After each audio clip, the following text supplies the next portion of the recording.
우리 애국은 바로 이 소중한 기억에서 출발합니다. 애국 앞에 보수와 진보가 없습니다. 기득권이나 사익이 아니라 국가 공동체의 운명을 자신의 운명으로 여기는 마음이 바로 애국입니다.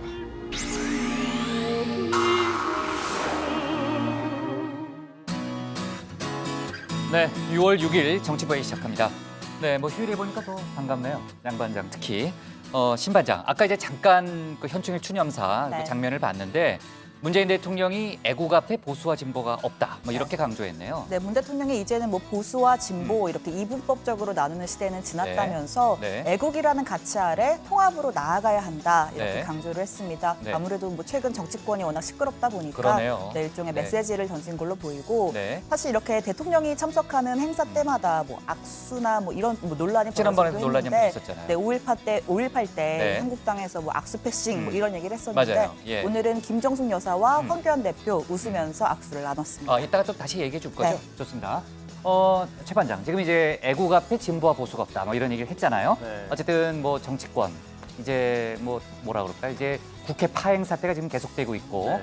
또 문재인 대통령이 이제 여야 5당 대표와의 만남을 제안한 날, 왜 웃어요? 날짜가 내일이잖아요. 그냥 보고 하시죠. 아니, 지금 좀 헷갈렸어요. 그 날짜가 내일이잖아요. 그 회동 관련한 진전된 내용이 있어요. 그 돌파구의 하나로 이제 여야 대표 간 대통령과의 회동이 좀 꼽혔는데 지금 3당이냐 뭐 5당이냐를 두고 한국당과 청와대가 지금 입장차를 좁히지 못하고 있잖아요. 맞아요. 사실 청와대가 얘기한 날짜가 내일이었는데 사실상 오늘 합의가 되지 않으면 네. 내일 뭐 회담은 좀 물 건너간 걸로 보이는데요. 사실 문재인 대통령이 일요일 날 지금 순방을 떠났기 때문에 맞아요. 그 전에 이루어지기는 건 좀 네. 힘들지 않을까 싶습니다. 네, 좋습니다. 우리 들어가서 얘기 좀 이어갑시다. 갑시다.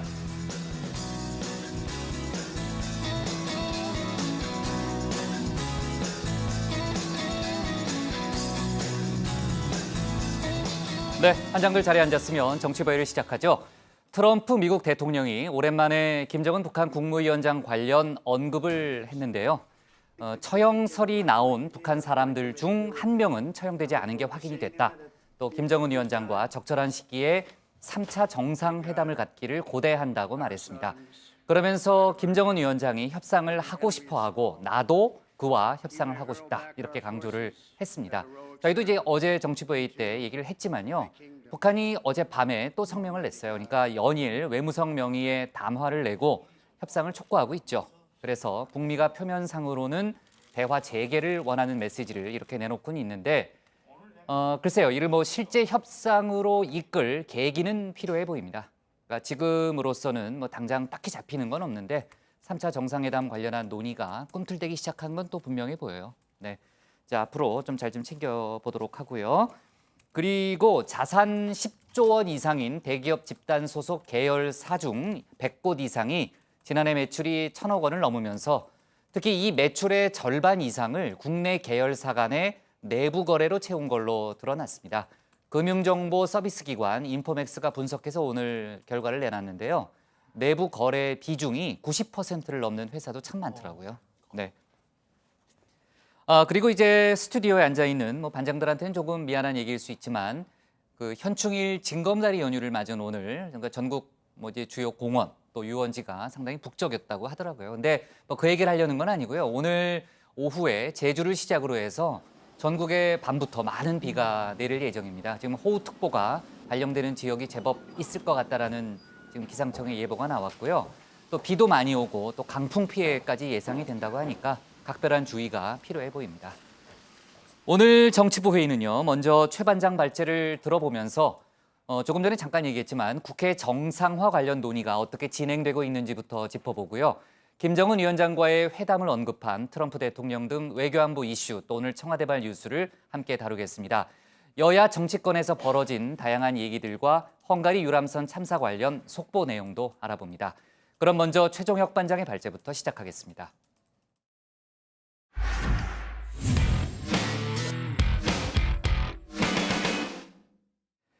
청와대가 문재인 대통령과 5당 대표 회담을 갖자고 제안한 날이 바로 내일입니다. 주말부터 문재인 대통령이 순방을 떠나기 때문이죠. 따라서 오늘이 마지노선인데 글쎄요, 뭐 형식을 놓고 한국당이 3당 회동을 고집하면서 청와대와 기싸움을 벌이고 있기 때문에 아직까지도 접점을 찾지 못하고 있습니다. 사실상 순방전 회동은 어려울 거란 관측이 정치권에서 나오는데요. 또 국회법에 명시된 6월 임시국회 소집도 현재로서는 불투명한 상황입니다. 오늘 최 반장 발제에서 국회와 정치권 소식을 함께 전해드리겠습니다.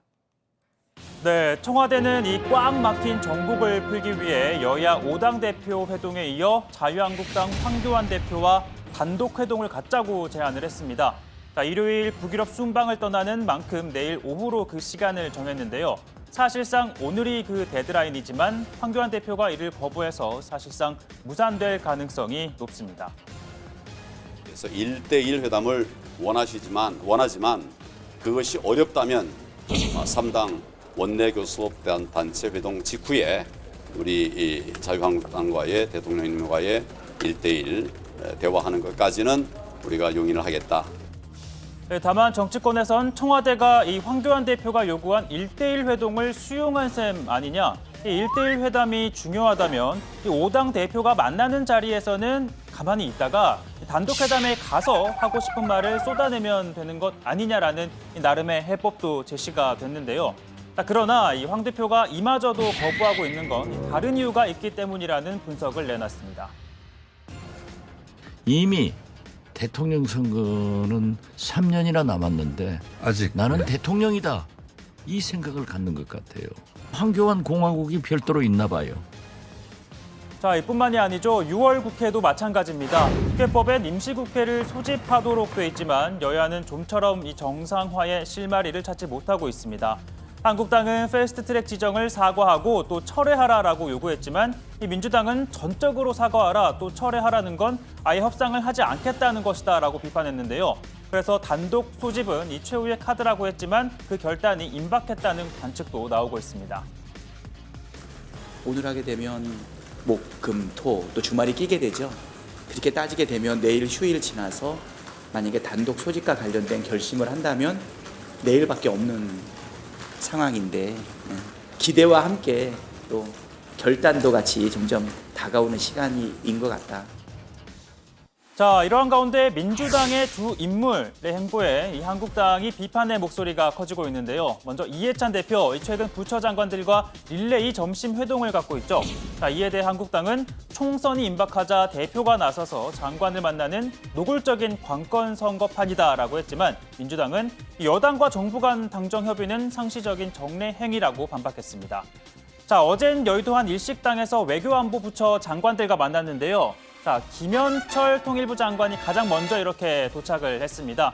자, 이어서 정경두 국방부 장관 들어왔고요. 자, 그다음은 당연히 강경화 외교부 장관이 들어오나 했는데 이 뜻밖의 인물이 등장합니다.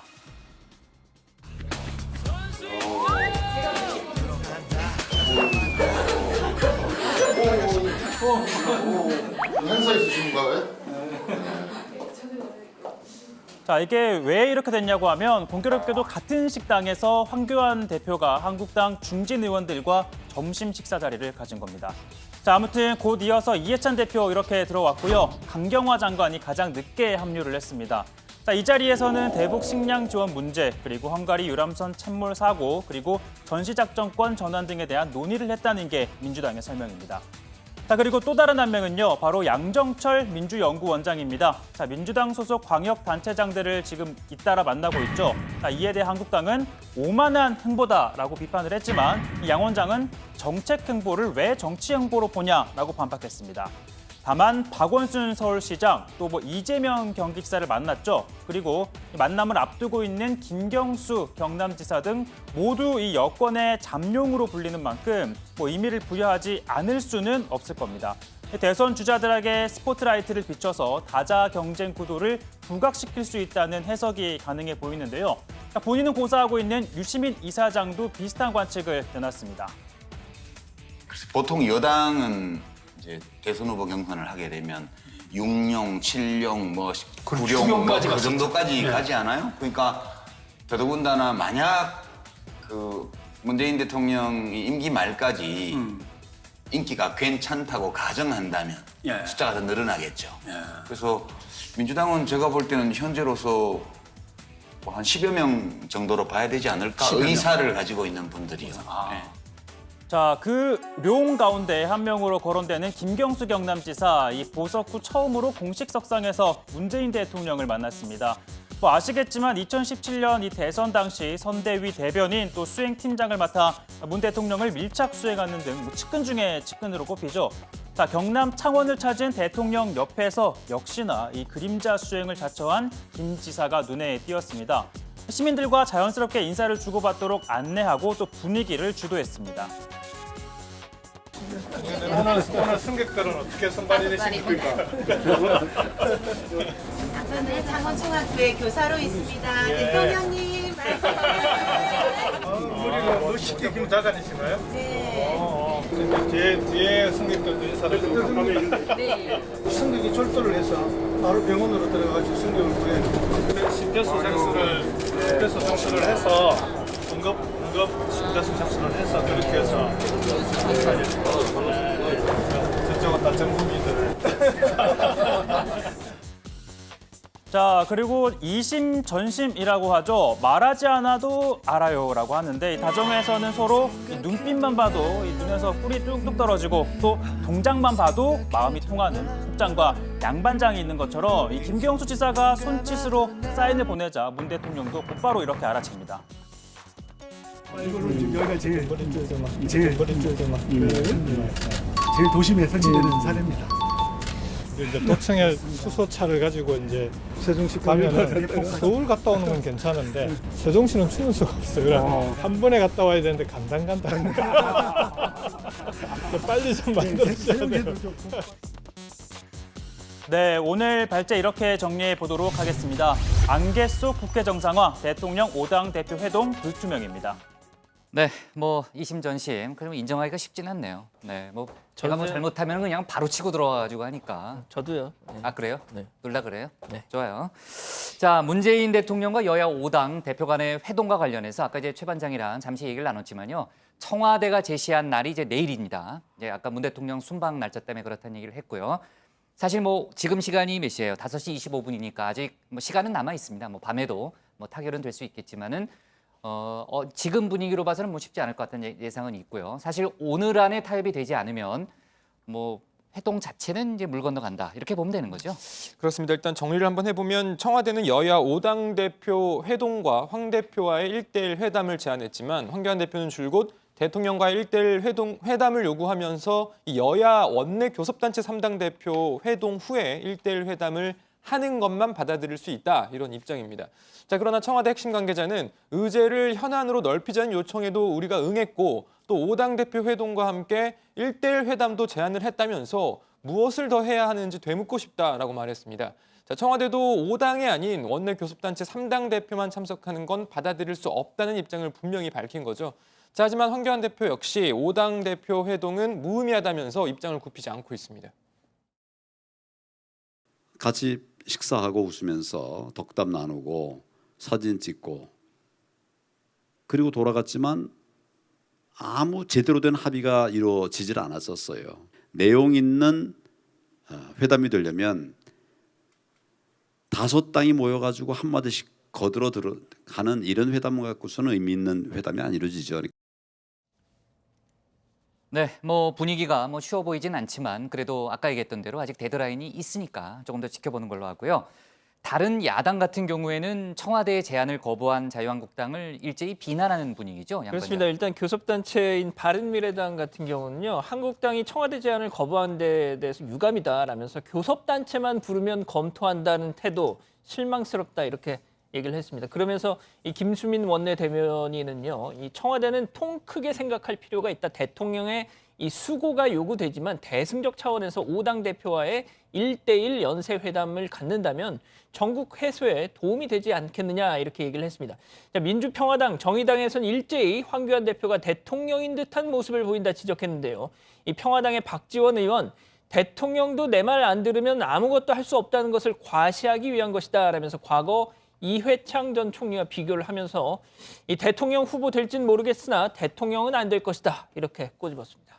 네, 지금 이제 6월 임시국회 소집도 여야 원내대표 간의 협상에 진척이 없잖아요. 그래서 이제 뭐 정부 여당은 이제 추경안 처리 때문에 아주 지금 뭐 몸이 달아 있는 그런 상황이고 그 민생입법 처리 역시 마찬가지입니다. 지금 막혀 있는 상황이고 지금 대통령과 여야 대표 간 회동, 국회 정상화와 맞닿아 있는 문제이기 때문에 저희가 이 문제를 좀 잘 지켜봐야 되는 상황인데 지금 국회는 멈춰서 있지만 패스트트랙에 태워진 법안들을 논의할 정개특위와 사개특위는 논의를 시작한 그런 모습이죠. 네, 당장 정개특위가 이번 달 30일이면 활동 기한이 끝이 납니다. 한국당을 제외한 여야 4당은 만약 이 기한이 연장되지 않으면 이달 말까지 준연동형 비례대표제 내용이 담긴 선거법을 심의해서 의결하겠다라고 밝혔습니다.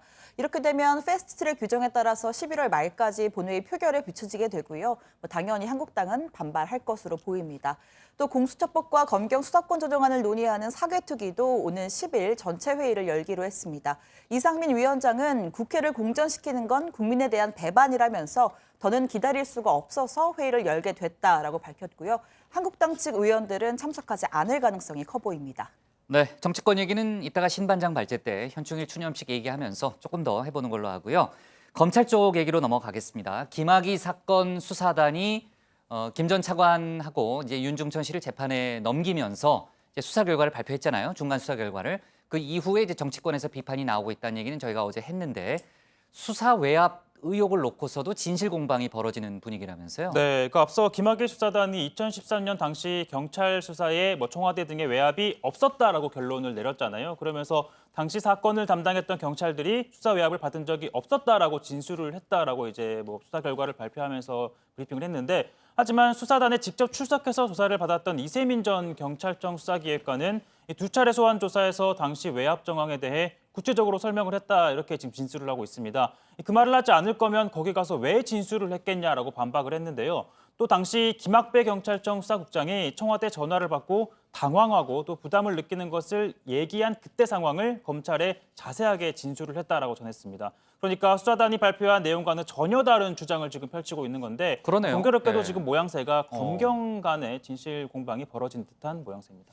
네, 이 법무부 과거사위가 활동을 마친 가운데 박상기 법무부 장관이 조만간 과거사위 성과와 또 한계에 대한 입장을 밝힐 것으로 보입니다. 일각에서는 박 장관이 검찰이 잇따라 무혐의 결정을 내리자 실망했다는 후문도 전해지고 있습니다. 당장 김 전 차관 사건은 과거사위가 수사 외압과 부실, 봐주기 수사 정황이 발견됐다고 했지만 검찰은 단서를 찾을 수 없다고 말했고 최근 수사를 촉구한 한상대 전 검찰총장과 윤갑근 전 고검장에 대해서는 수사를 개시조차 하지 않고 수사 단서가 없다고 판단을 했습니다. 남산 3억 원 사건도 과거사위는 이상득 전 의원 등을 뇌물 혐의로 수사 권고했지만 검찰은 위증 혐의만 일부 적용했습니다. 다만 법조계에서는 과거사위가 확보한 녹취나 진술은 증거로서의 한계가 있고 또 공소시효 등 문제가 애초부터 있어서 한계가 있을 수밖에 없는 사건이었다는 지적도 나옵니다. 네, 하여간 지금 이제 이세민 전 경무관의 얘기도 좀 들어봤지만요. 그럼 정치권에서도 많은 논란이 이어지고 있기 때문에 이제 수사단의 결론을 둘러싼 공방은 계속될 그런 분위기이긴 합니다. 지금 김학의 전 차관하고요. 건설업자 윤중천 씨의 경우에는 재판에 넘겨졌잖아요. 서울중앙지법 부패전담 재판부가 재판을 진행한다면서요? 그렇습니다. 이 김학의 전 차관은요, 서울중앙지법 형사합의 23부 그리고 윤중천 씨는 형사합의 33부에 배당이 됐습니다. 자, 구속 이후 검찰에서 일제히 진술을 거부했던 두 사람인데 과연 법정에서 어떤 태도를 보일지 좀 궁금합니다. 이 검찰의 공소 사실을 바탕으로 당연히 적극적인 반박을 하겠죠. 자, 그리고 검찰에 따르면요, 이 김 전 차관이 받은 뇌물 수수액 1억 7천여만 원으로 이 윤중천 씨한테서 받은 영국 명품 브랜드 코트값 200만 원이 여기 포함되어 있다고 합니다. 재밌는 에피소드가 있는데 검찰에 따르면 이 김학의 전 차관이 2006년 11월에 윤중천 씨를 만나서 그 코트 멋있어 보인다. 잠깐 나 좀 입어볼게. 한 다음에 나 이거 사줘. 했다는 거죠. 아, 그래요? 예. 이런 경우도 있었는데요. 이 검찰은 김 전 차관이 사업가 최모 씨로부터는 승용차 2대를 800만 원에 산 뒤에 가족 명의로 등록을 해놓고 성접대를 받았던 여성이 오피스텔에 갈 때 사용한 것으로 또 파악을 했습니다. 특히 매달 차량의 기름값 한 20-30만 원 정도도 1년 정도 최 씨가 대신 내준 것으로 보고 뇌물 액수에 포함을 했고요. 검찰은 김 전 차관이 광주 고검장 시절 윤중천 씨의 부탁으로 형사사건을 조회해서 알려준 점 등도 확인을 했는데 이 같은 민원이나 청탁의 대가로 돈이나 금품을 받은 것이라면서 뇌물에 해당한다고 판단했습니다. 네. 그리고 이제 그동안 속보가 없어서 상당히 오랜만에 다루는 사안인데 목포 부동산 투기 의혹으로 검찰에 고발당했던 무소속 손혜원 의원이 그 검찰에 출석해서 조사를 받았다고요? 네, 이 시민단체로 고발을 당했던 게 지난 1월이었는데요. 손혜원 의원 최근 지난 3일이죠. 오전 서울 남부지검에 출석을 해서 이튿날 오전 6시까지 약 20시간 동안 비공개로 소환 조사를 받았다고 합니다. 조사는 3일 밤 11시쯤 마쳤지만 7시간가량 조서 열람을 한 것으로 지금 전해지고 있고요. 이 검찰은 손 의원이 목포 근대역사문화공간을 지정하는 과정에서 국회 문체위 여당 간사라는 신분을 활용해 압력을 행사했는지 여부, 또 목포 일대의 부동산을 집중적으로 매입한 경위 등을 추궁한 것으로 알려지고 있습니다. 손 의원은 이 목포시 근대역사문화공간이 등록되기 전에 또 가족과 이 보좌관 남편 등의 명의로 일대의 부동산 20여 채를 사들였다라는 의혹을 받아왔는데 손 의원은 줄곧뿐만 아니라 이번 검찰에서도 혐의를 부인한 것으로 전해지고 있습니다. 조사 시간이 길어지면서 검찰은 당초 이 손 의원의 부친인 고 손영우 씨의 독립유공자 선정 과정에 외압을 행사했다는 의혹에 대해서는 조사를 하지 못했고요. 추가로 불러서 관련한 수사를 한 뒤 형사처벌 여부를 결정할 방침입니다. 네. 자, 어쨌든 문 대통령 또 여야 대표 간의 회동은 국회 정상화를 가르는 상당히 또 중요한 변수로 여겨지잖아요. 뭐 아직까지는 별 움직임이 없지만 오늘 밤에 최 반장이 챙겨야 되겠네요. 그죠? 그럼요, 제가 해야죠. 네. 뭐 뉴스룸에 봉준호 감독도 나오니까요. 좀 이제 곧 같이 만나면서 이렇게 좀 지켜보는 걸로 합시다. 좋습니다. 자, 오늘 기사 제목 이렇게 정할게요. 문 대통령 순방전 5당 대표 회동 불투명으로 잡겠습니다. 다음은 신혜원 반장의 발제를 들어보겠습니다.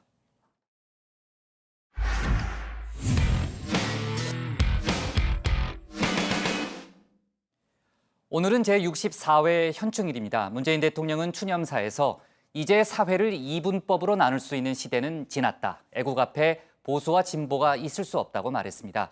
추념식에는 비무장지대에서 유해가 발굴된 6.25 전사자 유족, 또 지난달 청해부대 최영암호에서 순직한 고 최종근 하사 유족 등 만여 명이 참석했습니다. 오늘 신 반장 발제에서 현충일 관련 소식과 외교안보 뉴스를 함께 살펴보겠습니다. 네, 서울 동작구 국립현충원에서 제64회 현충일 추념식이 열렸습니다. 문 대통령 내외를 비롯한 정치권 인사들, 국가유공자 및 유족과 각계 대표 등 만여 명이 모두 순국선열을 기리는 한마음으로 자리를 했습니다. 자, 현 정부는 해외에 있는 독립유공자의 유해 봉환, 또 국내에 묻힌 유해 발굴에도 공을 들여왔습니다. 우리 대통령으로는 처음으로 카자흐스탄 현지에서 유해 봉환식을 주재했고요. 또 9.19 남북 군사합의에 따라서 비무장지대에 묻힌 6.25 전사자들의 유해도 찾아냈습니다. 올해가 3.1운동 및 임시정부 수립국 100주년인 해여서 더욱 의미가 깊었습니다. 국가를 위해 헌신한 마지막 한 분까지 찾는 것이 국가의 마땅한 책무입니다. 우리에게 선열들의 정신이 살아있는 한 대한민국은 미래를 향한 전진을 결코 멈추지 않을 것입니다. 모든 국가유공자들께 다시 한번 깊은 경의를 표합니다. 자, 과거에도 현재에도 항상 누군가는 눈에 보이지 않는 어딘가에서 목숨을 걸고 나라를 지키고 있습니다. 지난달 청해부대 최영암 입항 행사 중에 정방용 밧줄이 끊어지면서 고 최종근 하사가 목숨을 잃는 안타까운 사고가 있었는데요. 문 대통령은 고 최종근 하사의 이름을 직접 부르면서 추념식에 참석한 유가족들에게 따뜻한 위로의 박수를 건네달라 말하기도 했습니다. 자, 오늘 추념사를 관통하는 메시지는 통합이었습니다. 문 대통령은 이제 사회를 보수와 진보, 이분법으로 나눌 수 있는 시대는 지났다면서 보수든 진보든 모든 애국을 존경한다고 했습니다. 이제 애국의 가치를 중심으로 사회 통합을 위해서 나아가자고도 말했습니다. 기득권에 매달린다면 보수든 진보든 진짜가 아니라고 강조했습니다. 기득권이나 사익이 아니라 국가 공동체의 운명을 자신의 운명으로 여기는 마음이 바로 애국입니다. 스스로를 보수라고 생각하든 진보라고 생각하든 극단에 치우치지 않고 상식의 선 안에서 애국을 생각한다면 우리는 통합된 사회로 발전해 갈 수 있을 것입니다. 그것이야말로 이 시대의 진정한 보온이라고 믿습니다. 보수와 진보의 반목, 거기서 싹튼 불신이 팽배한 우리 사회 전체를 향한 메시지입니다. 또 거듭된 막말과 갈등으로 대립하는 정치권을 특히 겨냥한 것이기도 합니다. 한자리에 모인 여야 지도부는 이 메시지를 들으면서 어떤 생각을 했을까요? 자, 추념식 시작 직전 문 대통령 내외가 입장하면서 이렇게 한 명 한 명 악수를 나눴는데요. 먼저 맨 앞줄에 자리한 김원능 광복회장과 악수한 뒤에 팔을 길게 뻗어서 이 둘째 줄에 있는 민주당 이인영 또 한국당 나경원 원내대표에게도 악수를 건넸습니다. 이어서 다시 앞줄 이해찬, 황교안 그리고 손학규, 정동영 대표와도 악수를 나눴습니다. 뒤따르던 김정숙 여사에게도 시선이 쏠렸는데요. 자, 지난 5.18 기념식 때 바로 이 장면 때문입니다. 자, 이번에는 어땠을까요? 황교안 대표와 어떻게 했을까요? 자, 눈을 맞추면서 웃는 얼굴로 악수를 나눴습니다. 5.18 때 불거진 이른바 악수 패싱 논란, 이번에는 없을 걸로 보입니다. 자, 여야는 한 목소리로 호국 영령의 희생을 기리면서도 한반도 정세에 대한 인식과 대북 해법 등을 놓고선 시각차를 드러냈습니다. 먼저 민주당은 한반도의 항구적인 평화를 기반으로 통일 대한민국을 향해 나아갈 수 있는 근거와 힘도 순국선열의 위대한 희생 때문이라고 강조했습니다. 반면 자유한국당은 6.25 때 사선을 함께 넘었던 동맹들마저 외교 파탄으로 멀어졌다며 정부 여당은 미사일을 쏘아올린 북한에 사과 요구는커녕 대북 지원으로 응답하는 촌극을 연출하는 지경에 이르렀다고 비판했습니다. 자, 마침 다음 주면 역사의 한 페이지를 장식한 6.12 싱가포르 북미 정상회담이 1주년을 맞습니다. 최근 협상이 답보 상태에 머물고는 있지만 북미 양측 모두 대화 의지는 분명합니다. 어제 북한 외무성 대변인 명의의 담화문이 나왔고요. 오늘은 트럼프 대통령이 입을 열었습니다. 김정은 위원장과의 세 번째 만남도 기대하고 있다고 말했습니다. When I became president and before that, as you know, it was all the time nuclear testing, ballistic missile testing, and now there's nothing. I think that Chairman Kim would like to make a deal, and I'd like to make a deal with him. I look forward to seeing him at the appropriate time.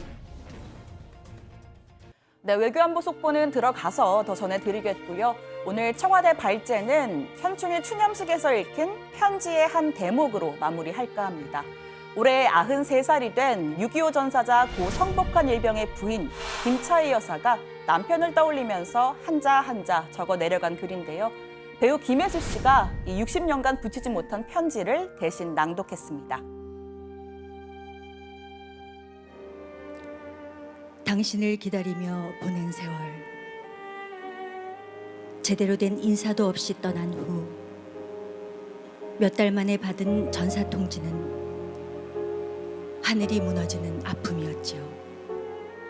어느 때는 연금 타러 오라는 통지를 받고도 며칠을 마음 아파 발길이 떨어지지 않았습니다. 당신의 흔적을 찾으려 국립묘지에 갈 때마다 회색 비석들이 군복을 입은 군인들이 쓰러져 있는 모습으로 보이는데 어떤 이가 국립묘지에 구경하러 간다는 말에 가슴이 미어집니다. 마지막으로 소망이 있다면 당신의 유해가 발굴되어 국립묘지에 함께 묻히고 싶은 것뿐입니다. 구순이 훌쩍 넘은 내 모습 보고 당신이 놀라지 않을까 걱정되지만 난 아직도 당신을 만날 날만을 기다립니다.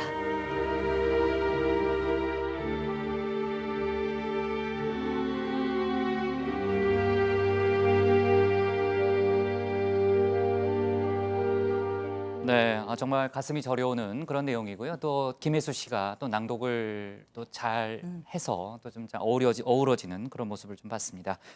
자, 문재인 대통령이 오늘 64회 현충일을 맞아서 사회 통합을 강조하는 메시지를 내놨잖아요. 아까 신 반장도 관통하는 키워드가 통합이라고 얘기를 했는데 이제 최근 공개석상에서요. 그러니까 극단이 아닌 상식에 걸맞는 정치를 하자. 그러니까 이런 취지의 발언이 조금 반복되는, 그러니까 좀 잦아지는 그런 분위기예요.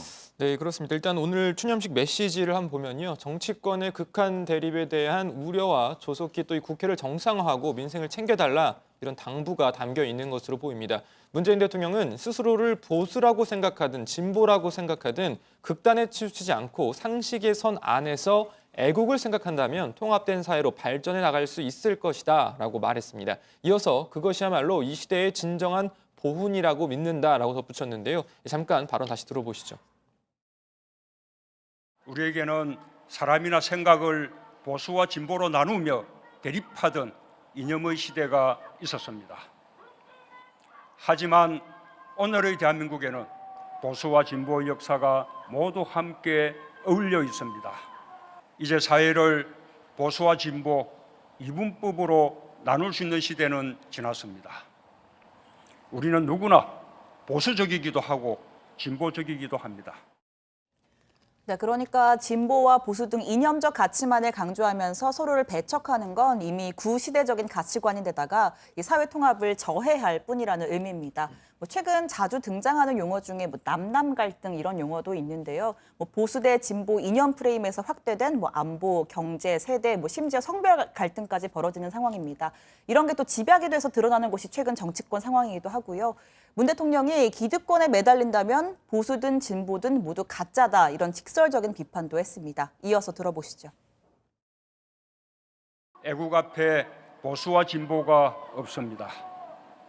기득권이나 사익이 아니라 국가 공동체의 운명을 자신의 운명으로 여기는 마음이 바로 애국입니다.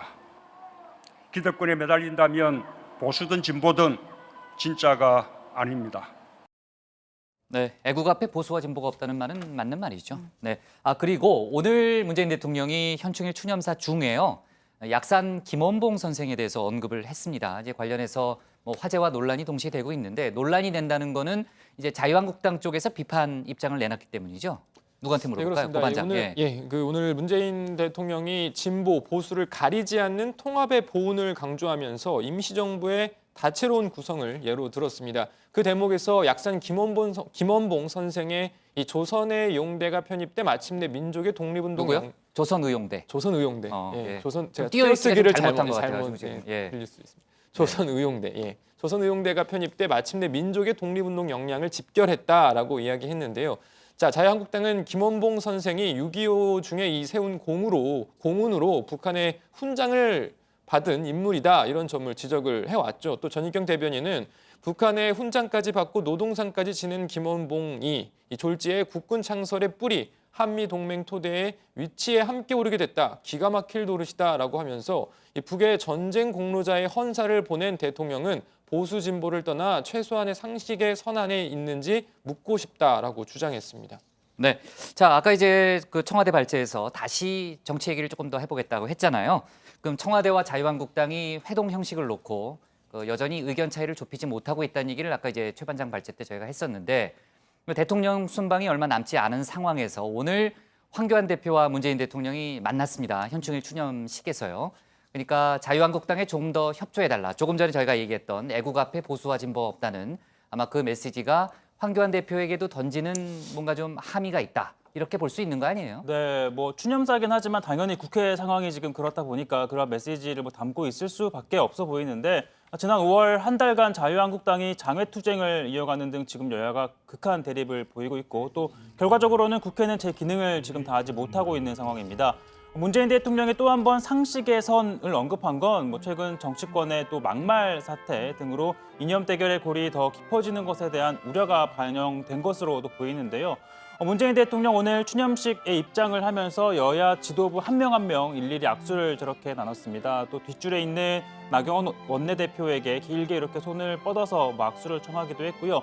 황교안 대표와도 이 자리에서 만나서 악수를 나눴습니다. 보시는 것처럼 뭐라고 문재인 대통령이 언급을 하니까 황 대표가 대답을 하는 모습은 보이긴 했는데 정확하게 어떤 얘기를 주고받는지는 잘 모르겠습니다. 지금 보시는 건 지난번 물어봐요. 제가 대통령한테 아니 이제 황교안 대표한테 전화 걸어서 한번 물어봐요. 제가 한번 기회가 되면 황 대표에게 한번 물어보도록 하겠습니다. 어차피 오늘 야근해야 되니까 알겠습니다. 물어봐요. 김정숙 여사 문재인 대통령 저렇게 함께 뒤에서 악수를 했었는데 아시다시피 지난번 5.18 기념식 때 소위 한국당에서 악수 패싱 논란 제기가 됐었잖아요. 오늘은 보신 것처럼 황교안 대표와 저렇게 악수를 했습니다.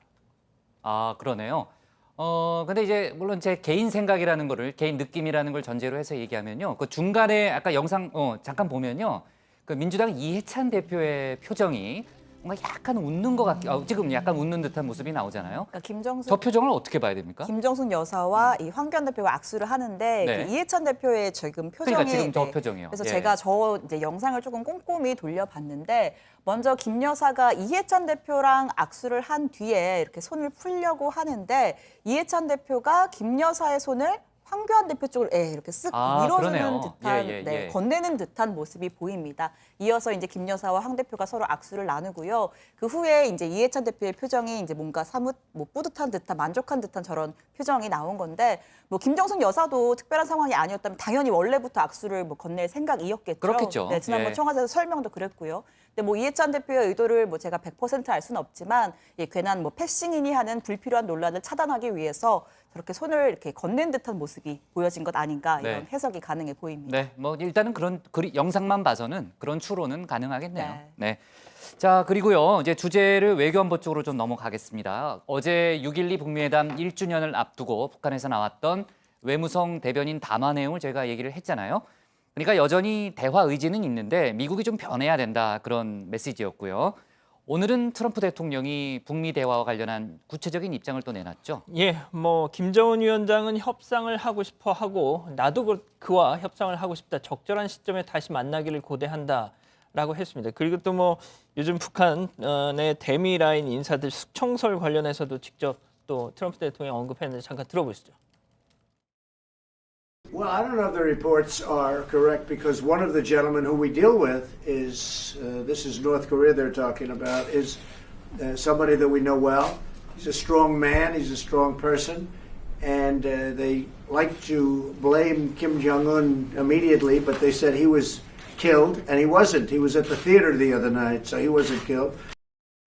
자, 저게 이제 김영철 얘기인지 김혁철 얘기인지 뭐 약간 좀 헷갈린데 일단 극장에 나타났던 사람은 김영철이죠. 예, 그리고 뭐 처형설이 돌았던 거는 김혁철인데 그렇죠. 일단은 뭐 보신 대로 이제 극장에서 본 사람이라는 표현에 따르면 김영철 부위원장을 언급한 걸로 보이는데 뭐 일단 트럼프 대통령이 내용을 조금 혼동했을 가능성도 있어 보입니다. 그럴 가능성이 있어 보이네요. 네, 이제 두 가지 팩트가 좀 엇갈려 있는 것 같아요. 지금. 예. 그죠? 네. 아, 그리고 고 반장, 그 시진핑 중국 국가주석이 뭐 이달 말쯤에 우리나라를 찾는다는 그런 얘기가 있죠. 그렇습니다. 오늘 뭐 중앙일보가 베이징의 외교 소식통을 인용해서 시진핑 주석이 최근 방한 방침을 굳혔고 이달 28일부터 29일까지 일본 오사카에서 열리는 G20 정상회의 참석에 앞서서 한국을 찾기로 했다 이렇게 보도했습니다. 사실 뭐 이달 말 방한은 무산됐다 이런 관측이 그동안 많이 나왔었는데 다시 방한 쪽으로 입장이 선회된 이후로 미중 무역 전쟁 격화가 꼽히고 있습니다. 중국이 우군 확보를 위해서 대대적인 주변국 외교 강화에 나섰고 여기에는 우리 한국이 차지하는 위상이 다른 어떤 나라보다 높다라는 겁니다. 청와대는 아무것도 결정된 것은 없다라는 입장인데요. 아직 개최가 뭐 확정됐거나 또는 언론 발표할 정도로 이 논의가 진척된 단계는 아니다 이런 뜻으로 풀이가 됩니다. 그렇죠. 뭐 이제 청와대 입장에서도 지금 이제 중국 쪽 발표가 없기 때문에 뭐 저희가 뭐 일방적으로 이렇게 뭐 확인할 그런 상황은 아닌 것 같고요. 만약에 그게 사실이라면 뭐 성사가 된다면은 6월 말에 미중 정상이 다 우리나라를 찾는 이제 그런 상황이 되고요. 아, 글쎄요. 막 아까 뭐 미중 무역 전쟁 얘기를 했지만 어떤 면에서는 우리의 어려운 선택을 강요받을 수 있는 이제 그런 상황이 될 수도 있다. 뭐 그런 생각도 들어요. 왜냐하면은 지금 미중 경제 전쟁 관련해서 미국이 중국 IT 기업 화웨이를 제재했잖아요. 근데 우리나라도 동참해라는 압박을 사실 계속하고 있는 거 아니에요? 네, 어제 이 해리 해리스 주한 그 미 대사가 한국 기업인들을 상대로 강연을 했었는데요. 이 자리에서 신뢰할 수 있는 5G 공급자를 선택해야 한다라고 이야기를 했습니다. 뭐 화웨이를 직접 언급하진 않았지만 이 5G 통신망 구축에 화웨이 장비를 사용하는 국내 기업의 그 협력을 중단하라라는 촉구를 한 것이다라는 해석이 나오는데요. 아시다시피 앞서 폼페이오 국무장관은 화웨이를 쓰면 미국의 파트너가 되기 어렵다라고 아예 대놓고 얘기를 한 적도 있습니다. 반면 중국은 미중 무역 갈등 속에서 한국 정부가 올바른 판단을 해야 한다라고 또 우리를 압박하고 있죠. 그러니까 미중 간 무역 갈등에 애꿎은 우리 기업이 피해를 보는 것 아니냐라는 우려도 나오고 있습니다. 네. 자, 아무튼 시진핑 주석이 만약 방한하게 되면 5년 만이잖아요. 상당히 중요한 의미를 갖게 되는데 그 관련한 속보를 좀 이거 좀 잘 좀 챙겨야 될 것 같아요. 자, 오늘 청와대 발제, 네, 현충일 추념사로 잡겠습니다. 문 대통령 애국 앞에 보수 진보 없어로 정리하겠습니다. 다음은 양원보 반장의 발제를 들어보겠습니다.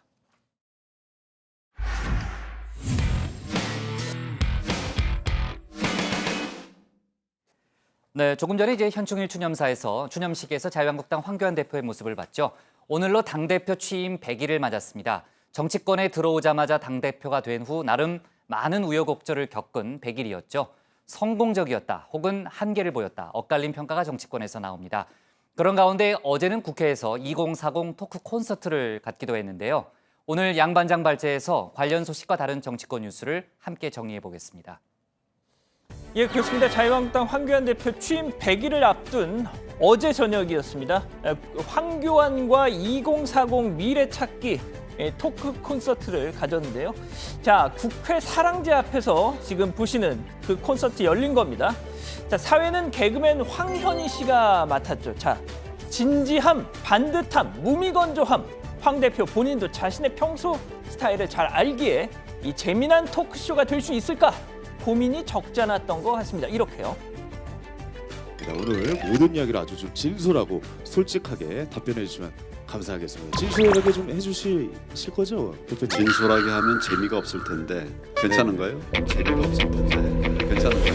이미 벌써 재미가 없어요. 예, 뼈 한번 때려주면서 시작합니다. 자, 인간 황교안 하면 뭐니 해도 그 매혹적인 중저음 목소리죠. 본인도 대한민국에서 목소리가 제일 좋은 사람이 누굽니까? 누구예요? 라고 할 만큼 자부심이 크죠. 하지만 이번 장외투쟁 과정에서 목을 너무 많이 썼다고 하던데요. 자, 이 목 관리 과연 어떻게 할지 궁금합니다. 이번에 이제 목소리 이렇게 망가지면서 약도 먹고 목에 좋다고 하는 프로포폴인가요? 예? 우유주사 프로포폴이요? 향정신성 의약품 프로포폴이요? 프로포폴로 목... 잠깐만 국장 이거 오늘 뉴스룸 톱 기사 좀 바꿔야 될 것 같은데요? 글쎄요. 심각한 얘기네요. 프로포폴이면. 아니야 그럴 리가 없을 겁니다. 이거는 다시 한번 보시죠. 다시 한번. 예. 목에 좋다고 하는 프로포폴인가요? 프로플러스. 프로플러스. 대표님. 프로폴리스. 다시 예. 죄송합니다. 이거 큰일 나게. 대표님. 아니 그래서 그러시면 안 돼요. 인가요 그랬잖아요. 진짜 깜짝 놀래. 저도 방송 들어오기 전에 가끔 프로폴리스 목에 뿌립니다. 네, 어쨌든 깜짝 놀래. 지금 여러분께서는 대한민국 차기 대선판이 크게 한번 이렇게 출렁거렸던 그런 장면을 보셨습니다. 자, 어쨌든 큰 웃음을 주셨는데 더 달려보죠. 자, 황교안 대표 그 2장의 색소폰 연주 앨범을 발매할 정도로 정말 실력파죠. 처음 색소폰에 입문하던 때 이런 일이 있었다는 겁니다. 제가 처음 이제 그 색소폰을 배울 때 친구들에게 어디 가서 배우면 되냐 했더니 그 색소폰 하는 그 사이트가 있다고 그래서 제가 색소폰 쫙 들어가 봤어요. 그랬더니 여자도 많이 나오고 또 뭐 옷 안 입은 여자도 나오고 막 그러더라고요. 지금 색소폰 나라 저도 압니다. 유명한 사이트거든요. 여기요. 예. 옷 안 입은 여자들이 왜 한번 더 들어보시죠. 예. 이게 색소폰이 SAX. 색소폰이죠. 그건데 제가 SEX라고 써놨어요. 오늘 왜 이러세요? 아니 그래가. 정말 어제 왜 이러셨어요? 네, 자, 좋습니다. 어쨌든 좋습니다. 어제 행사 부인 최지영 씨가 왔습니다. 자, 앞서 보신 대로 지금까지 자학 개그로만 웃겼던 황교안 대표 부인을 보면서 드디어 준비된 개그를 칩니다. 이렇게 말이죠. 예, 아이고 안녕하십니까. 네, 우리 괜찮습니다. 아내가 좌파가 아닌데 왼쪽에서 나오네요. 오늘 유머 중에 제일 괜찮았습니다. 네. 자, 다음 소식으로 일단 가겠습니다. 한국기독교총연합회 줄여서 한기총 전광훈 대표 회장 문재인 대통령 하야 또 내년 4월 대통령 보궐선거 요구하는 시국 선언문을 냈다는 소식 어제 뉴스룸에서 보셨을 겁니다. 자, 문재인 정권이 주체 사상을 종교적 신념의 경지로 만들어서 청와대를 점령해서 대한민국을 고사시키려 한다는 겁니다. 정광훈 회장 목사님 이거 말고도 지금까지 너무 많은 일례로 최근 설교에서 전라도 빨갱이다. 그래도 좀 덜한 전라북도는 떼어내서 경북 김천하고 묶어야 한다라고도 했다죠. 자, 육신의 몸을 쓴 자로서 도저히 감당하기 어려울 정도의 말씀을 주심으로 말미암아 처음에는 놀랐지만 그래도 이런 말들이 계속 반복되다 보니까 이제 내성이 생겼는지 이제는 어지간한 얘기를 듣더라도 그런가 보다라는 반응이 많습니다. 자, 또 정광훈 목사님, 역시 워낙 많은 사방에서 이 집중 견제를 받는 탓이다 보니 이제는 정말 이 법적 분쟁을 피하는 당신만의 스킬도 이렇게 설명하더군요. 이런 사람들이 다 공산주의라 그랬는데 그렇게 하면 조사받아야 돼요. 이 시간에 다시 재수정합니다. 공산주의를 편드는 사람들입니다. 편드는 사람이라 그러면 괜찮습니다. 앞으로는 용어를 그렇게 하십시오. 공산주의를 편드는 사람. 근데 따지고 보면 그게 그거 아닌가? 자, 그런데 요즘 한기총 내부 분위기가 심상치 않은 듯합니다. 한기총 정상화를 위한 비상대책위원회가 꾸려졌다는 거죠. 지난 3일 기자회견을 열고 앞서 말씀드린 그 전라도 빨갱이 관련해서 이런 입장문을 냈습니다. 지역 감정을 유발시키는 망언을 하며 한국 교회를 분열시키는 전광훈 목사는 한기총 대표 회장직에서 즉각 사퇴해야 한다. 자, 그런데 지난 3일 한국기독교연합회관 회의실에서 이 전광훈 회장 목사님이 참석한 가운데 한기총 집행부 회의가 있었다죠. 자, 사퇴를 요구하고 있는 이 한기총 비대위 맹성토했다는 겁니다. 결국 이 비대위 소속 목사 5명에 대해서 음주, 횡령 혐의가 있다면서 자격정지 징계안을 가결시켰다. 개신교계 언론인 뉴스앤조이가 보도를 했습니다. 뿐만 아니라 한기총 측 문재인 정부가 한국 교회를 탄압하고 있다라는 서한을 트럼프 미국 대통령 또 공화 민주 양당 지도부에 그 서한을 보내기로 했다더군요. 자, 오늘 준비한 소식은 여기까지입니다. 네, 자 한국기독교 총연합회, 그러니까 한기총이라고 보통 부르잖아요. 대표 회장 전광훈 목사 같은 경우에는 이제 아까 양 반장도 얘기했지만 일단 교회의 정치적인 중립성 문제에서 그동안 많은 논란을 야기했던 그런 인물이죠. 이번에 이제 시국 선언문을 통해서 문재인 대통령의 하야를 요구한다 이런 입장을 내놨는데 글쎄요, 문재인 대통령을 반대하는 입장이라고 하더라도 지금 하야를 요구할 상황인가라는 부분에 대해서는 조금 고개가 갸우뚱거리는 그런 상황일 수 있을 것 같아요. 네, 그렇습니다. 이 전광훈 한기총 대표 회장 과거부터 정치적 문제에 대한 목소리를 크게 내왔던 인물입니다.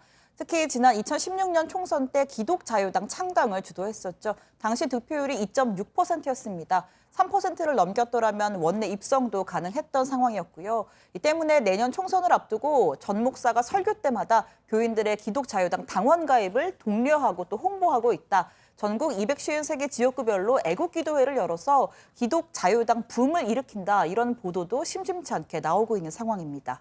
자, 지난해로 제가 기억하는데 전광훈 목사가 선거법 위반으로 옥고를 치른 적이 있지 않나요? 네, 2017년 19대 대선 때였습니다. 이 교인들에게 국민대통합당 장성민 후보를 지지하는 내용의 단체 문자 메시지를 발송한 혐의로 재판에 넘겨졌었죠. 물론 대선 막판에 당시 한국당 홍준표 후보 지지로 선회를 하긴 했었는데 어쨌든 관련 혐의로 재판을 받았고 2018년 5월 서울 북부지법은 공직선거법 위반 혐의로 징역 10개월을 선고하고 법정 구속을 하기도 했습니다. 이후 항소심에서 보석을 받았고요. 같은 해 8월 2심 재판부는 징역 6개월에 집행유예 2년을 선고했죠. 그리고 올해 초 이 한기총 대표회장에 당선이 된 겁니다. 자, 문재인 대통령 하야 요구는 이번이 처음인지 모르겠지만은 그동안 문 대통령의 사상적 배경을 의심하는 발언은 꽤 자주 나왔죠, 고반장. 네, 그렇습니다. 이른바 태극기 집회에서는 문재인 대통령이 신영복 교수를 존경한다고 했던 점을 거론하면서 그렇다면 간첩을 존경한다는 말인데 문재인 대통령이 간첩이 아니라고 단언할 수 없다라고 주장한 적도 있습니다. 네, 그러니까 아무튼 논란이 계속되다 보니까 이제 한기총 내부에서도 급기야 사퇴 요구가 시작되는 그런 분위기네요. 네, 그렇습니다. 한기총 정상화를 위한 비상대책이 아까도 보셨지만 지난 5월 말에 결성이 됐다고 합니다. 이들 비대위는 전광훈 목사가 한기총을 극단적인 정치 집단으로 만들면서 내부를 흐리고 있다고 주장하고 있습니다. 하지만 전 목사 측은 이들 비대위 소속 목사 5명에 대한 징계를 결정했다고 합니다. 그런데 대통령 하야 요구 정도 되면요, 정치권에서도 좀 민감하게 받아들일 만한 사안 아니에요? 네, 그렇습니다. 지금 한국당을 제외한 여야 4당이 논평을 냈는데요. 비판 논평을 냈습니다. 일단 민주당 이해식 대변인은 전 대표 회장은 국민 주권을 욕되게 하는 내란 선동적 발언이다라고 하면서 예술을 팔아 예술을 욕되게 하지 말라는 소리가 들리는 듯하다. 즉각 한기총 회장직에서 퇴진하고 그 비뚤어진 세계관과 이념 도착적 이 현실관을 해계하고 참여하기 바란다고 촉구했고요. 바른미래당 같은 경우에도 자중과 맹성을 촉구한다라고 말했습니다. 네, 자 황교안 한국당 대표 취임 100일 얘기 잠깐만 더 해보겠습니다. 앞서 그 토크 콘서트 내용을 저희가 좀 봤는데 공안검사라는 타이틀에 대해서 어떻게 생각하냐 이런 질문도 나왔죠. 네, 그렇습니다. 아무래도 이 공안검사라고 하면 과거 권위주의 정권 시절의 그 어두운 장면 때문에 좋은 어감이라고 할 수 없잖아요. 이 황교안 대표 역시 그런 점이 대중적인 확장성을 가로막는 요인 중 하나다 이렇게 지적을 받아왔었는데 황 대표 본인은 이를 부인했습니다.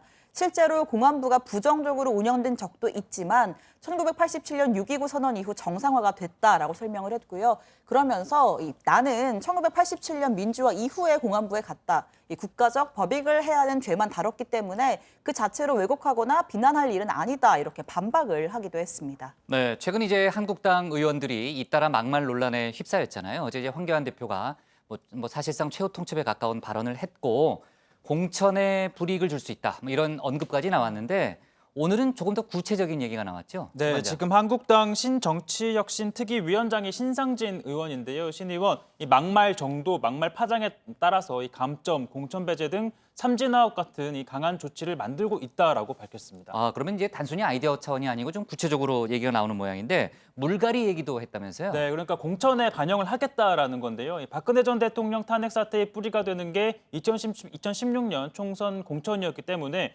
지금 현역 의원들의 책임이 크다. 그러니까 그렇게 진단을 한 겁니다. 그러면서 책임 있는 자세를 보여주기 위해서라도 물갈이 폭이 클 수밖에 없다라고도 했습니다. 네. 그리고요. 어제도 제가 잠깐 얘기를 했지만 방송인 김제동 씨의 이제 고액 강연료 논란이 있었잖아요. 대전 대덕구죠. 네. 지금 이제 조금 전에 이제 막 들어온 속보를 보니까 글쎄요. 뭐 다른 데 기사는 아니고 어디 기사입니까? 어디 그 기사를 보니까 그 김제동 씨가 대전 대덕구 행사를 취소했다. 뭐 이런 속보가 지금 이제 막 들어왔고요. 대신 김제동 씨가 행사 취소에 대한 그 미안한 마음으로 청소년에 대한 후원을 약속하고 또 구화 논의에서 지원을 계속하기로 했다. 뭐 이런 속보가 지금 이제 막 들어온 그런 상황이고요. 그 논란을 조금 더 살펴볼게요. 지금 이제 관련 속보가 들어왔지만 중앙 정치권 차원의 논쟁으로 이미 지금 번졌던 그런 상황이죠. 그렇습니다. 일단 뭐 자유한국당 대변인 또 뭐 바른미래당 대변인이 이 논란이 불거진 어제 뭐 잇따라서 이렇게 논평을 내고 뭐 입장을 내놨죠. 당연히 뭐 비판 일색이었습니다. 때문에 앞서 뭐 방금 국장이 소개하신 것처럼 그런 식의 결과가 나올 수밖에 없는 좀 상황이었다라는. 왜냐하면 일단 민주당 입장에서도 민주당은 관련해서 입장을 내놓지는 않았었는데 아무튼 이렇게 좀 분위기가 썩 좋지는 않았습니다. 솔직히 뭐 김제동 씨를 비난하는 것도 있지만 이 대전시 이 대덕구청에 왜 그런 행사를 추진했는지를 놓고 비난이 더 집중된 측면이 있었거든요. 어쨌든 뭐 이렇게 일단락이 되면서 일단 상황은 뭐 크게 더 번지지는 않을 것 같습니다. 네, 어제 이제 김제동 씨 팬클럽이 논평을 냈잖아요. 평등한 세상을 꿈꾸던 뭐 그런 그게 아니군요. 이제 공익단체를 설립해서 청소년 장학금 사업도 해오고 있는 아주 선한 영향력을 가진 사람이다. 뭐 이런 내용이었죠. 예, 그렇습니다. 그리고 뭐 지금 뭐 전해지는 것처럼 일단 김제동 씨는 이 대덕구 청소년들하고의 약속을 지키지 못한 데 대해서 미안한 마음 때문에 대덕구 청소년들을 위한 후원 계획을 진행하겠다 이렇게 밝히기도 했다는 거죠. 네, 좋습니다. 자, 오늘 기사 제목요. 한기총으로 갈게요. 민주당 전광훈 한기총 회장 즉각 사퇴해야로 정하겠습니다. 다음은 고석승 반장의 발제를 들어보겠습니다.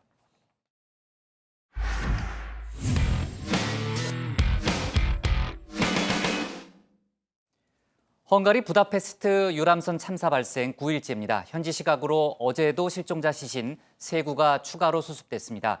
현재까지 사망자 15명, 실종자 13명, 생존자 7명으로 집계되고 있습니다.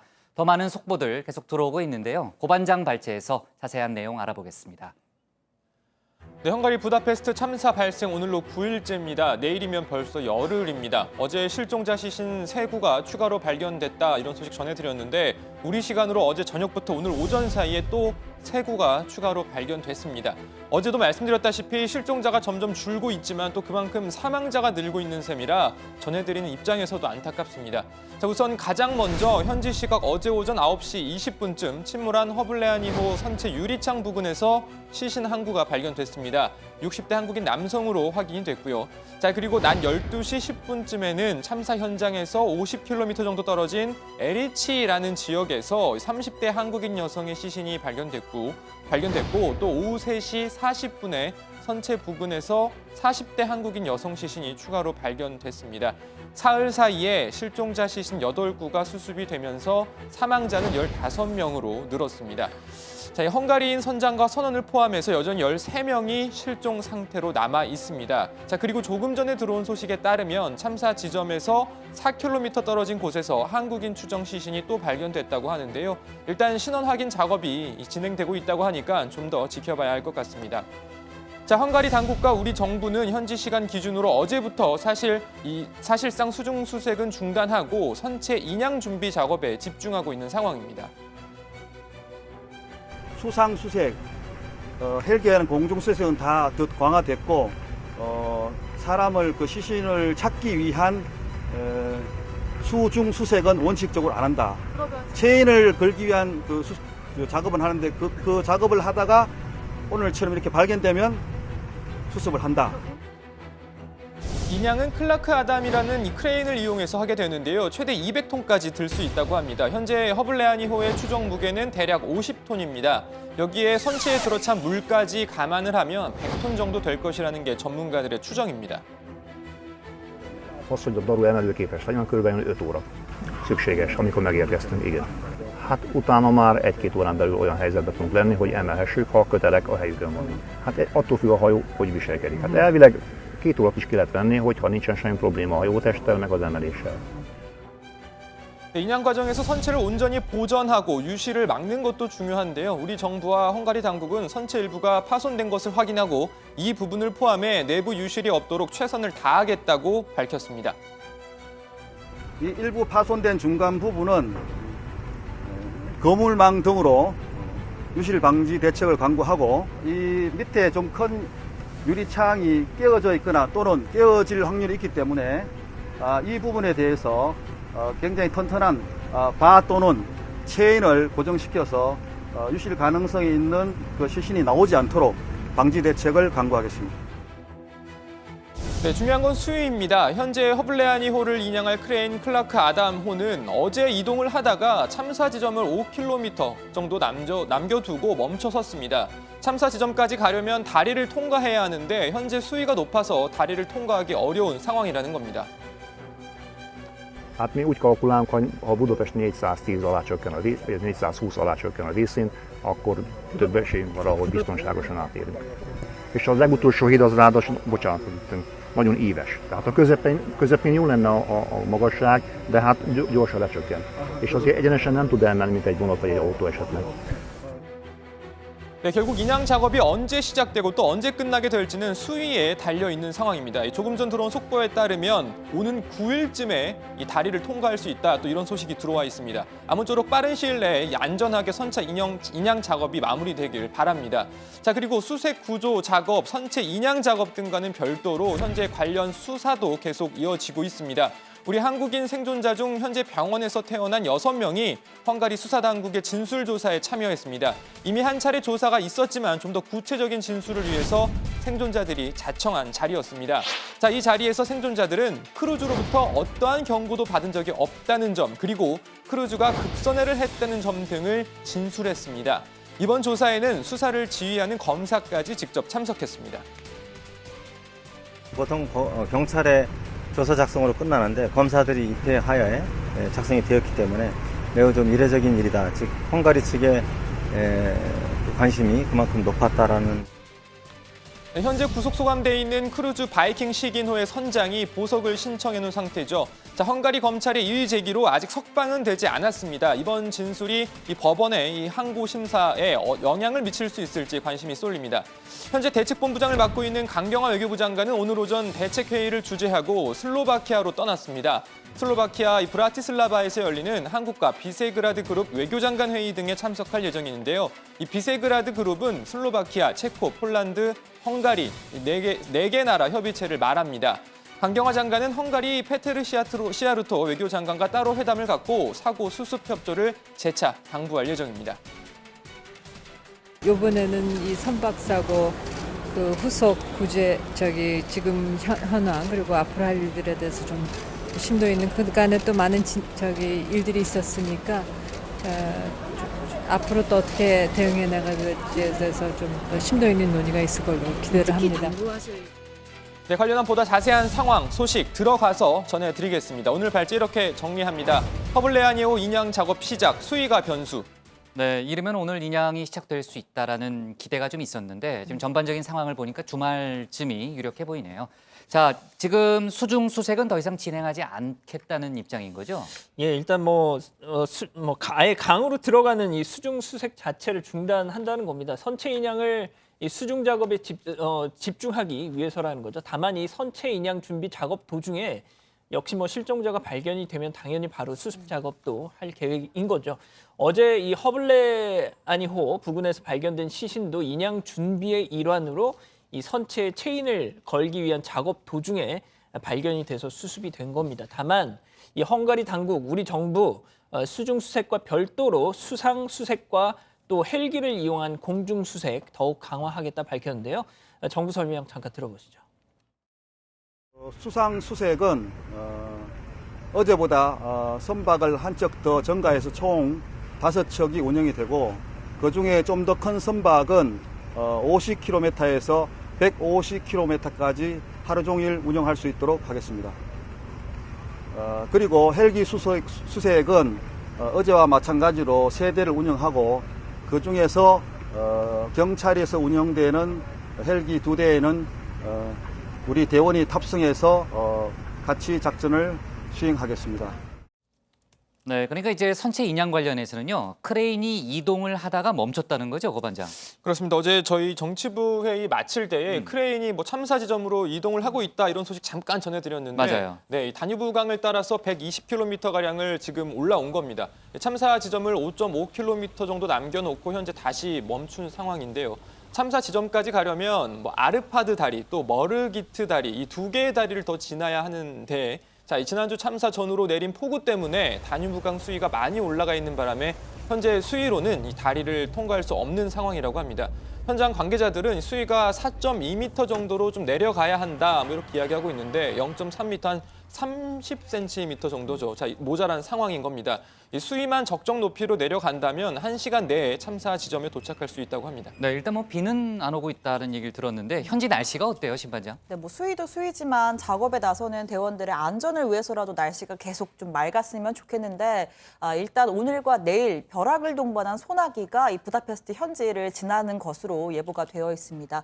그래도 주말인 토요일부터는 맑은 하늘이 이어질 것으로 예상이 된다고 합니다. 네, 이게 잠수사들 얘기를 들어보면요, 그 강 밑에 거의 시야 확보가 안 된다고 그러더라고요. 네, 그렇습니다. 이 헝가리 당국이 그동안 우리 정부가 요청했던 선체 내부 수색을 허가하지 않은 것도 이 대원들의 안전 때문이었습니다. 수중 시야가 5cm 정도밖에 나오지 않는 상황에서 선체 내부로 들어갔다가 집기류나 시설에 부상을 당할 가능성이 있기 때문입니다. 또 자칫 잠수대원의 로프나 라인 같은 게 꼬이거나 심지어 끊기게 되면 더 위험한 상황이 발생할 수도 있는 거고요. 자, 그래서 선체 수색은 못했지만 우리 정부 그리고 헝가리 당국 대원들 악조건 속에서도 수색 작업과 인양 준비 작업에 집중하고 있습니다. 우리 정부 이야기 잠깐 들어보시죠. 유속이 일단 굉장히 빠르고요. 그다음에 시야가 안 보이는 게 제일 어려워하고 있습니다. 물론 이제 수심이 좀 바다와 달리 낮은 것은 좋긴 좋은데 그 두 가지 점에 대해서는 굉장히 어려워하고 있습니다. 자, 그리고요. 이제 헝가리 유람선 참사 관련해서는요. 이제 속보를 또 다시 모아서 내일 좀 다시 얘기해 보고요. 그리고 국내 소식 짧게만 정리해 보겠습니다. 최근에 서울 신림동에서 젊은 여성을 쫓아가서 이제 집에 침입하려고 했던 사건이 CCTV에 그대로 찍혀가지고 충격을 줬잖아요. 근데 봉천동에서도 비슷한 일이 있었더라고요. 네, 뭐 신림동에서의 그 사건 충격이 제 가시기도 전인데 또 비슷한 일이 발생을 했습니다. 영상을 좀 보시면서 설명을 해드리면요, 좀 영상이 흐릿하긴 합니다. 한 남성이 이른바 이 원룸 주택이 많은 골목에 저렇게 지금 서 있고요. 그러다가 갑자기 한 건물 옆에 바짝 붙더니 이 얼굴을 건물 쪽으로 가까이 들이댑니다. 자, 이 남성이 서 있던 곳은 반지하 원룸 앞이었는데요. 이 원룸에 거주하는 여성 A씨가 집 안으로 들어가자 밖에서 거실 창문 틈을 통해서 이 집안을 훔쳐본 겁니다. 바지 안에 손을 넣는 모습도 영상에 잡혔고요. 곧바로 나가서 이 남성을 잡았지만 저항 끝에 결국 도망을 갔다고 합니다. 또 신고를 받은 경찰이 수사에 나섰는데 이 과정에서 늑장 대응 지적도 지금 나오고 있습니다. 아무튼 현재 경찰은 이 남성의 행방을 쫓고 있는 상황이라고 합니다. 네, 아무튼 사실관계를 더 알아보긴 해야 되겠지만 여성들한테는 상당히 정말 불안한 그런 뉴스임에 틀림없네요. 자, 오늘 기사 제목 이렇게 정리하겠습니다. 유람선 선체 인양 임박 수위가 관건으로 제목을 잡겠습니다.